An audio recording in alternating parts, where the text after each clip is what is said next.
Assalamualaikum warahmatullahi wabarakatuh. Alhamdulillahirabbil alamin wa bihi nasta'in wa ala umuri dunya waddin.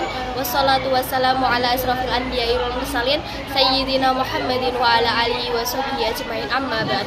Dengan nama Allah yang Maha Pengasih dan Maha Penyayang, aku memulai penulisan beberapa pengetahuan ini dengan harapan dapat memberikan kontribusi pada pemahaman tentang fikih wanita.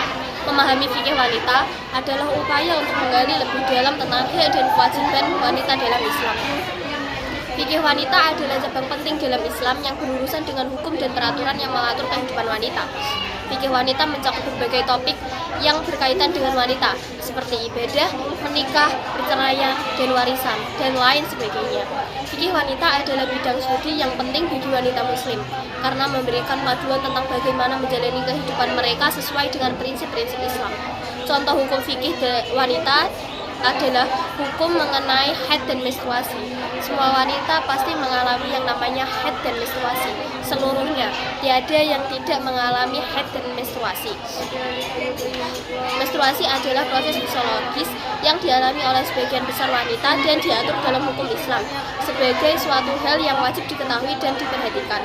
Dalil untuk hukum menstruasi terdapat dalam Al-Quran surat Al-Baqarah ayat 222 yang berbunyi, wa yas'alunaka 'anil mahidi qul huwa adang fa'tazilun nisaa fil mahidi wa la taqrabuhunna hatta yadhurna fa idza tatahurna fa'tuhunna min haitsu amarakumullah innallaha yuhibbut tawwabina wa yuhibbul mutatahhirin, yang artinya, mereka bertanya kepadamu Nabi Muhammad tentang haid. Katakanlah, itu adalah suatu kotoran, maka jauhilah para istri dari melakukan hubungan intim pada waktu haid, dan jangan kamu dekati mereka untuk melakukan hubungan intim hingga mereka suci habis selesai.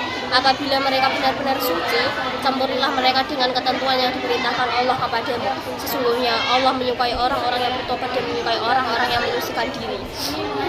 Dalam pengertian saya, dalam pikiran saya, dalam sepengetahuan saya, macam-macam darah itu ada banyak, tapi yang tertulis dalam makalah ini ada 4.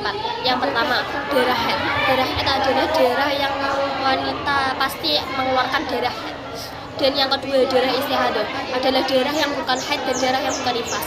Darah nifas adalah darah yang keluar setelah melahirkannya bayi. Darah fasad adalah darah yang keluar sebelum keluarnya bayi. Darah tolkun adalah darah yang keluar bersamaan dengan keluarnya bayi. Keempat darah ini merupakan darah penyakit yang dikeluarkan oleh wanita, kecuali darah haid. Ketiganya berarti. Yang pertama, sedikit-sedikitnya nifas adalah 1 tetes, sebanyak-banyaknya nifas adalah 60 hari, dan umumnya nifas adalah 40 hari. Sedikit-sedikitnya haid adalah 1 hari 1 malam, banyak-banyaknya haid adalah 15 hari 15 malam, dan umumnya haid adalah 7 hari 7 malam. Dan bayi dalam kandungan paling lama adalah 4 tahun, paling singkat adalah 6 bulan, dan paling umumnya lah ya itu 9 bulan. Langkah-langkah yang harus dikerjakan mustahadah. Mustahadah adalah orang yang mengalami istihadah. Istihadah itu darah yang bukan haid dan bukan nifas, darah penyakit. Yang pertama, harus membersihkan najis dalam tubuhnya.